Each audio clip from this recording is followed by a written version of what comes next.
चलो शुरू करो। नमस्कार दोस्तों, विकास स्टडी सर्कल पर आप सभी का स्वागत है। दोस्तों, हम लोगों ने अपनी पिछली क्लास में उत्तर का पर्वतीय प्रदेश उस पर दोस्तों हम लोगों ने चर्चा की और उसमें हिमालय पर्वतमाला उसका संपूर्ण अध्ययन किया। तो दोस्तों, आज हम लोग अपना दूसरा जो भाग है उत्तर का विशाल मैदान उस पर हम लोग चर्चा करेंगे। इससे पहले हमने क्लास में बताया था आपको कि भारत को हम लोग 4 भौतिक प्रदेशों में बांटते हैं। उत्तर का पर्वतीय प्रदेश, उत्तर का विशाल मैदान, उसके बाद दक्षिण का प्रायद्वीपीय प्रदेश और जो समुद्र तटीय क्षेत्र है, इसमें 4 भागों में बांटते हैं। तो हम लोगों का पहला जो उत्तर का पर्वतीय प्रदेश वो हो गया। उसके बाद आज दूसरा जो है दोस्तों उत्तर का विशाल मैदान, इस पर दोस्तों आज हम लोग चर्चा करेंगे।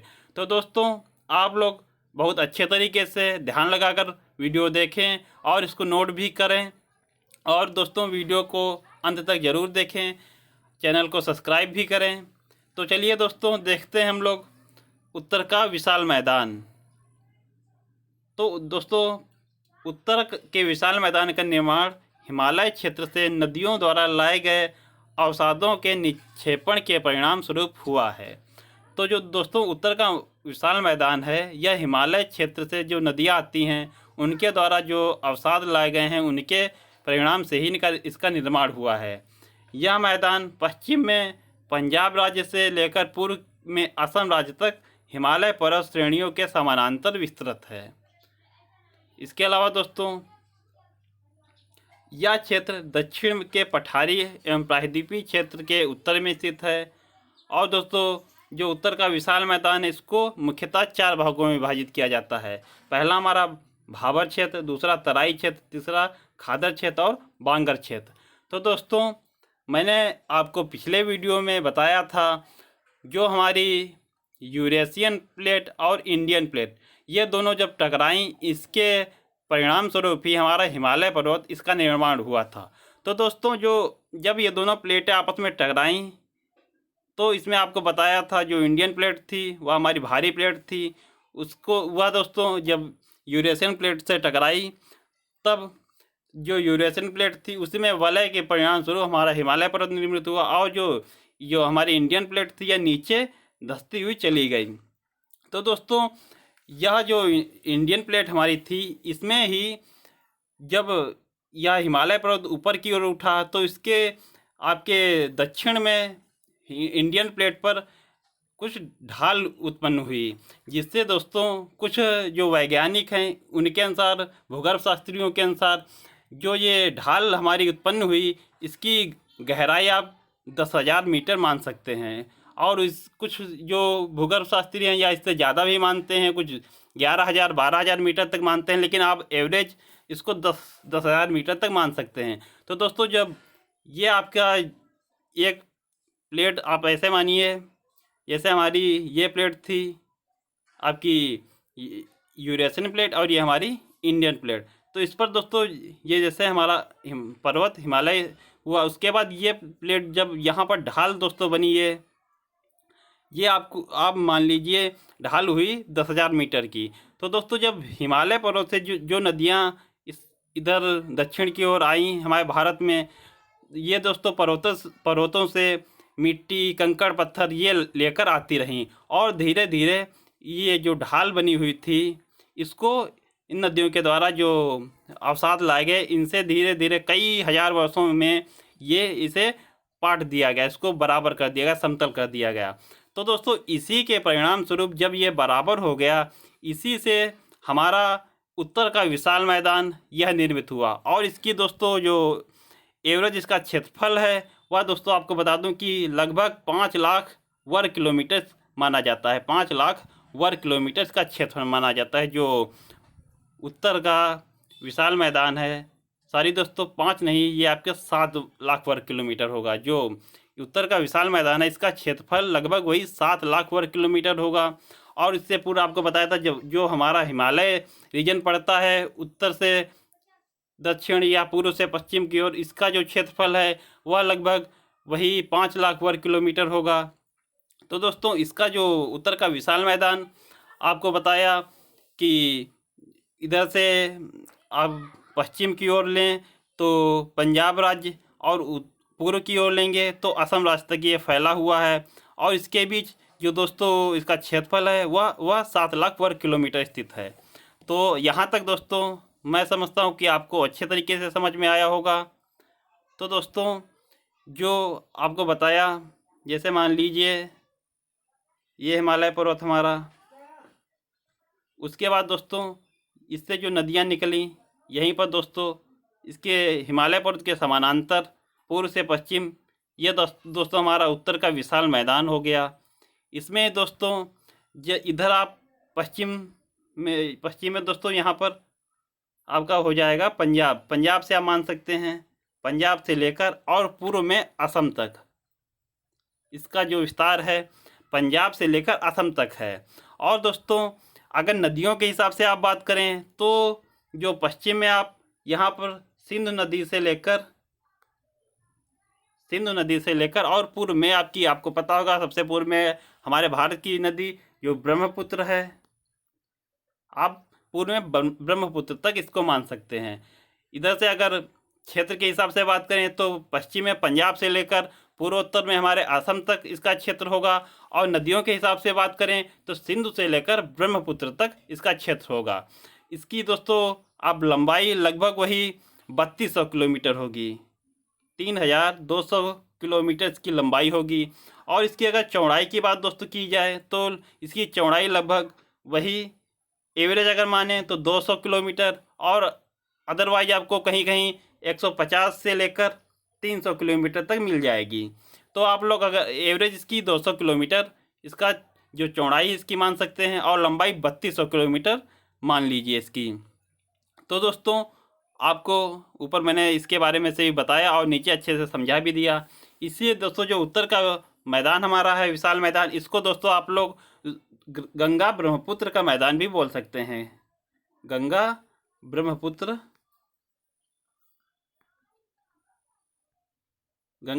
का मैदान भी इसे बोल सकते हैं। और उत्तर का विशाल मैदान तो कहा ही जाता है, दूसरा नाम इसका गंगा ब्रह्मपुत्र का मैदान, इसे भी आप लोग नोट कर लीजिएगा। और दूसरी बात दोस्तों जो हमने लंबाई चौड़ाई और इसका क्षेत्र बताया वह भी आप लोग अच्छे तरीके से नोट कर लीजिएगा। वैसे आप लोग चित्र बना लीजिए ऐसे। उसके बाद दोस्तों आप लोग लंबाई इसकी लिख लीजिएगा 3200 किलोमीटर, चौड़ाई दोस्तों आप लोग लिख लीजिएगा एवरेज 200 किलोमीटर, और अलग दोस्तों एक जगह लिख लीजिएगा 150 से 300 किलोमीटर। दोस्तों पश्चिम में प्रांत के हिसाब से पंजाब से लेकर पूर्वोत्तर में असम तक, और नदियों के हिसाब से सिंधु से लेकर ब्रह्मपुत्र तक। ये दोस्तों हमारा उत्तर का विशाल मैदान का क्षेत्र हो जाएगा। आगे दोस्तों आपको बताया इसको 4 भागों में बांटा जाता है, भाबर क्षेत्र, तराई क्षेत्र, खादर क्षेत्र और बांगर क्षेत्र। ये 4 क्षेत्र हमारे हो गए। अगला दोस्तों अगला पॉइंट हमारा है, देखते हैं पर्वत पदीय क्षेत्र या पीडमंड क्षेत्र। तो दोस्तों जहाँ पर पर्वतों का निचला भाग और मैदानों का ऊपरी भाग एक दूसरे से मिलते हैं पर्वत पदीय क्षेत्र कहलाता है। इसके अंतर्गत भाबर और तराई क्षेत्र आते हैं। तो जो ये पर्वत पदीय क्षेत्र है या दोस्तों भाबर और तराई क्षेत्र, ये दोनों मिलकर पर्वत पदीय क्षेत्र का निर्माण करते हैं। पर्वत पदीय क्षेत्र, इसको दोस्तों पर्वत पदीय क्षेत्र क्यों बोला जाता है? क्योंकि जो ये हमारे पर्वत हैं उसके नीचे जो क्षेत्र पहले शुरू होगा वो भाबर होगा, उसके बाद तराई क्षेत्र होगा।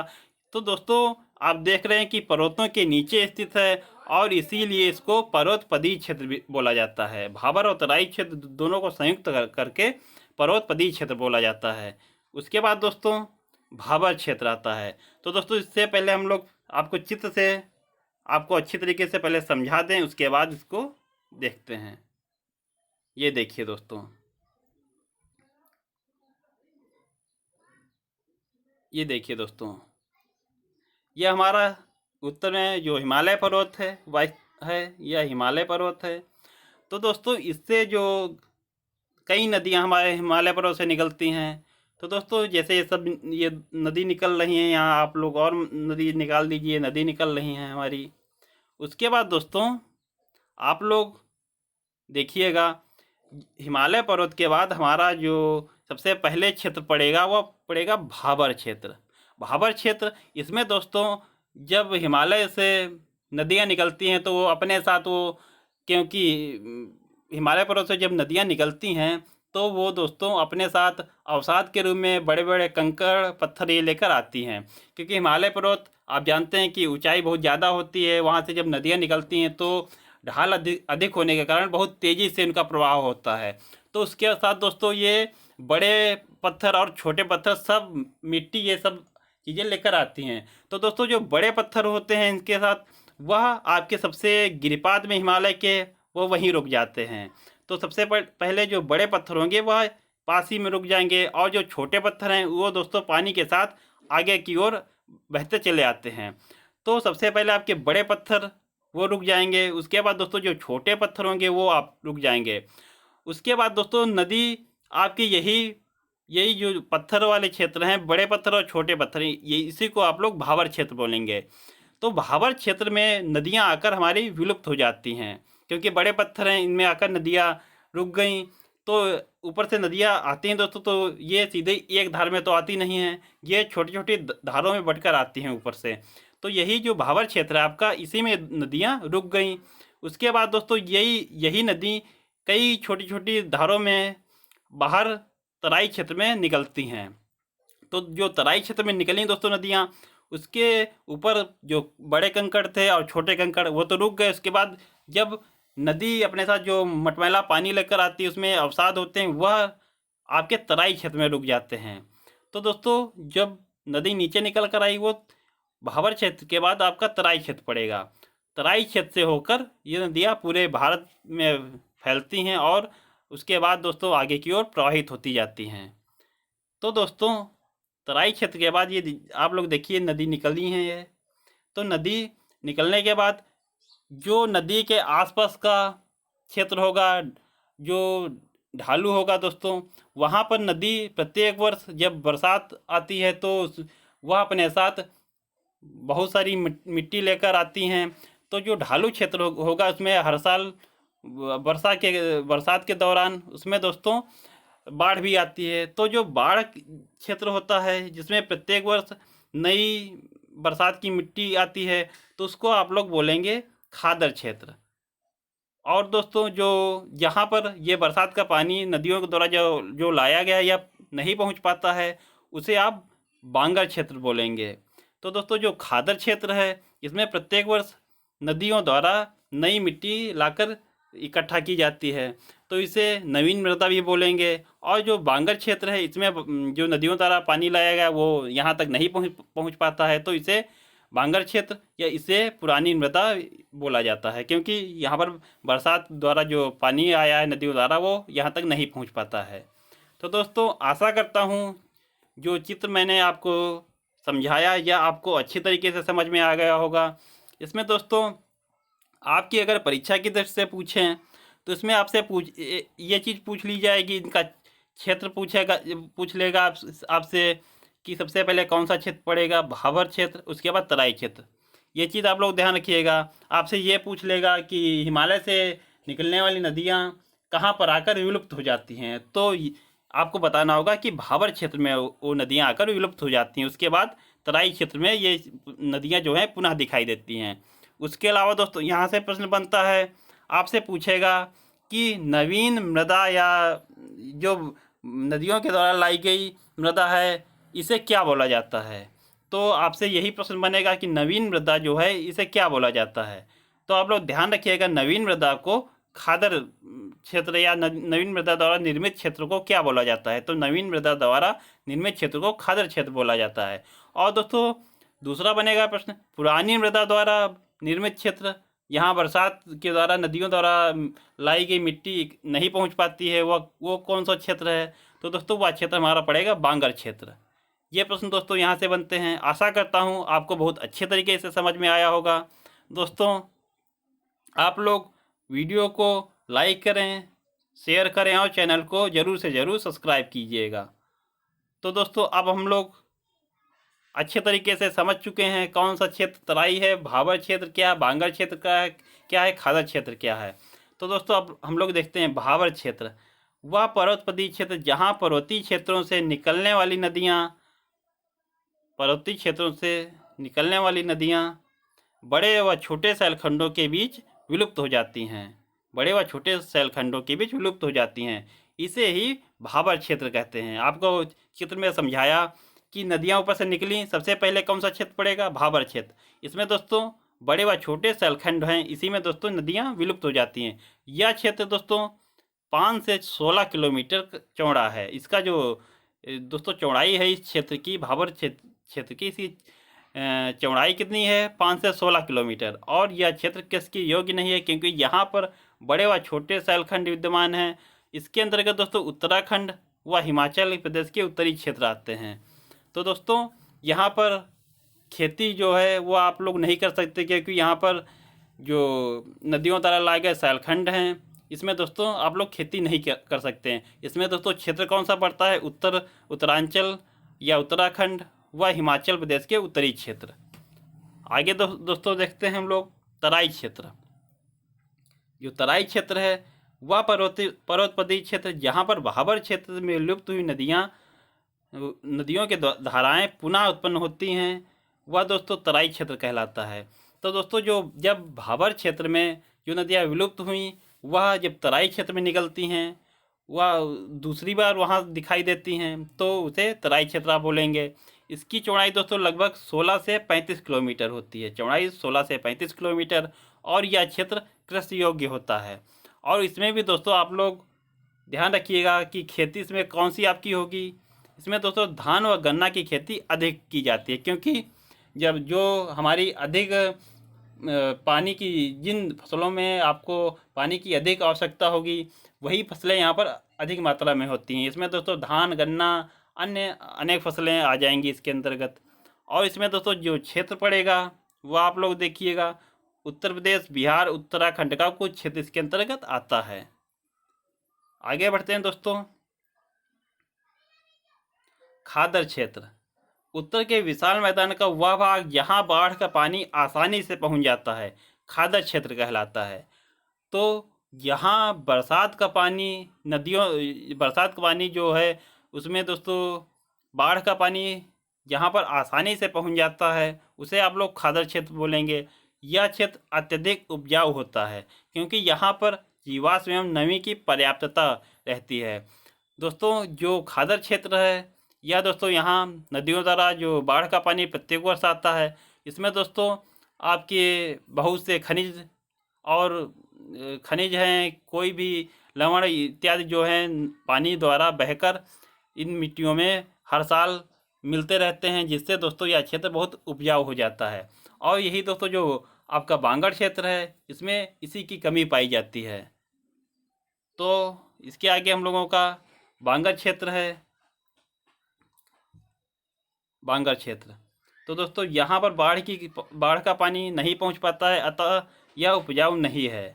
इसे पुरानी काप मृदा भी कहते हैं। नवीन काप मृदा पूछे आपसे तो वो आपका हो जाएगा खादर क्षेत्र, और अगर पुरानी काप मृदा पूछे तो वह क्षेत्र हो जाएगा हमारा बांगड़ क्षेत्र। इसमें दोस्तों जैसे मालवा पठार, बुंदेलखंड पठार, राजस्थान क्षेत्र इत्यादि इसके अंतर्गत बांगड़ क्षेत्र के अंतर्गत आता है। तो दोस्तों यहाँ तक आशा करता हूँ आपको बहुत अच्छे से आपके जो क्षेत्र हैं, भाबर क्षेत्र, तराई क्षेत्र, खादर और बांगड़, ये आशा करता हूँ मैं आपको बहुत अच्छे तरीके से समझ में आए होंगे। तो दोस्तों इसके अलावा हम लोग देखते हैं जो नदियों के द्वारा दो नदियों के मध्य जो क्षेत्र स्थित होता है, जैसे दोस्तों ये नदी आपकी निकली, उसके बाद दोस्तों दूसरी नदी निकली, तो इसके मध्य जो ये क्षेत्र स्थित है आपका, इसे हम लोग बोलते हैं दोआब। तो दोस्तों आप लोगों को इसके मध्य जो ये क्षेत्र स्थित होते हैं इन्हें दोआब बोला जाता है। तो आप लोग देखिएगा जो हमारे भारत के प्रमुख दोआब हैं वो कौन कौन से हैं। देखिए दोस्तों, इसमें जो विश्व दोआब है यह हमारा व्यास और सतलज के मध्य है। विश्व दोआब व्यास और सतलज के मध्य। बारी दोआब, तो दोस्तों बारी दोआब जो है यह व्यास और रावी नदी के मध्य है। बारी दोआब व्यास और रावी नदी के मध्य। रचना दोआब, जो रचना दोआब है दोस्तों यह रावी और चेनाब के मध्य है। और दोस्तों चज दोआब, जो चज दोआब है यह चेनाब और झेलम नदी के मध्य है। उसके बाद दोस्तों सिंधु सागर दोआब, सिंधु सागर दोआब यह झेलम, चेनाब एवं सिंधु नदी के मध्य है। तो दोस्तों ये दोआब आप लोग अच्छे तरीके से देखिएगा। विश्व दोआब व्यास और सतलज के मध्य, बारी दोआब व्यास और रावी के मध्य, रचना दोआब रावी और चेनाब के मध्य, चच दोआब चेनाब और झेलम के मध्य, सिंधु सागर दोआब झेलम चेनाब और सिंधु के मध्य। तो दोस्तों यह हमारे कुछ प्रमुख जो दोआब हैं उनके बारे में हम लोगों ने चर्चा की। तो दोस्तों आशा करता हूँ जो यह हमारा उत्तर का विशाल मैदान है यह आप लोगों को बहुत अच्छे तरीके से समझ में आया होगा। इसके बाद दोस्तों हम लोग अपनी अगली क्लास में जो हमारा दक्षिण का पठारी क्षेत्र है उस पर हम लोग चर्चा करेंगे। तो दोस्तों आप लोगों को अगर वीडियो पसंद आया हो तो वीडियो को लाइक करें, शेयर करें और चैनल को अधिक से अधिक सब्सक्राइब करें। दोस्तों हम लोगों के चैनल पर आपको हिंदी, सीडीपी, बायोलॉजी, केमिस्ट्री और हिस्ट्री, पॉलिटी, करंट इससे संबंधित सभी महत्वपूर्ण वीडियो आपको मिल जाएंगे। तो आप लोग चैनल को सब्सक्राइब करके उन वीडियो को भी अवश्य देखिएगा, क्योंकि दोस्तों कोई एक विषय से आप लोगों का जो पेपर है वो सॉल्व नहीं हो जाएगा और आप कोई एक विषय लेकर आप किसी भी परीक्षा में सफलता नहीं हासिल कर सकते। आप लोगों को प्रत्येक विषय पर बराबर मेहनत करनी होगी। तो दोस्तों आप लोग उन वीडियो को भी अवश्य देखें। हम लोग आप लोगों के लिए प्रत्येक दिन अधिक से अधिक मेहनत करते हैं और आपको ज़्यादा से ज़्यादा जो परीक्षा की दृष्टि से महत्वपूर्ण कंटेंट है वो उपलब्ध कराने की कोशिश करते हैं। तो दोस्तों आप लोग ऐसे ही हमारे चैनल के साथ जुड़े रहें। हम लोग आप लोगों के उज्जवल भविष्य की कामना करते हैं। चलिए दोस्तों मिलते हैं हम लोग अपने अगले वीडियो में। तब तक के लिए धन्यवाद। जय हिंद दोस्तों।